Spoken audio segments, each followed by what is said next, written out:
అందరికీ నమస్కారము.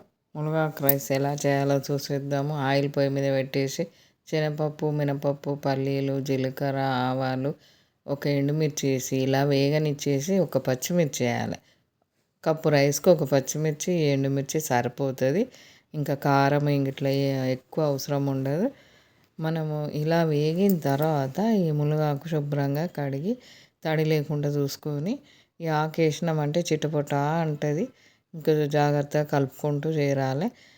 కొంచెం మంచిగా వేగనిచ్చేయాలి. ఆకుని చిన్న మంట పెట్టి వేగనియాలి.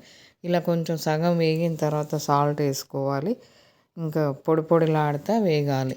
మనం స్టవ్ ఎక్కువ పెట్టి వేయించామంటే చేదు వస్తుంది. ఆకు నిదానంగా చిన్న మంట పైన వేగిందంటే ఇలా మనకు తొందరగానే ఇలా పొడి పొడి నలిస్తే ఆకంతా పొడి పొడి అయిపోతుంది.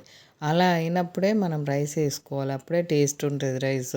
పచ్చిగా మెత్తగా ఆకున్నప్పుడు వేసుకోకూడదు. అలా నలిస్తే పొడి పొడి అయిపోయేలాగా వేగనిచ్చేయాలి. మనకు అర్థమైపోతుంది. కలుపుతూ ఉంటే సౌండ్ వస్తూ ఉంటుంది గలగల అని. అలా ఇలా కొంచెం రైస్ వేసిన తర్వాత మనం వేడి రైస్ అయినా చేసేసుకోవచ్చు, చల్లన్నం ఉన్న చేసుకోవచ్చు, ఏ అన్నంతోటైనా చేసేసుకోవచ్చు. ఇలా అన్నం వేసిన తర్వాత మనము నిమ్మరసం పిండుకోవాలి. అన్నానికి సరిపడా తినే వాళ్ళని బట్టి పులుపుని పిండేసుకుంటే టేస్టీ మునగాకు రైస్ రెడీ అయిపోతుంది. మన ములక్కాయలు ఎప్పుడైనా పప్పుచారులో కానీ టమాటా వేసి అలా రకరకాలు వండుకుంటాము. ఈ ఆకు కూడా చాలా వెరైటీస్ చేసుకోవచ్చు ఆకుతోటి కూడా.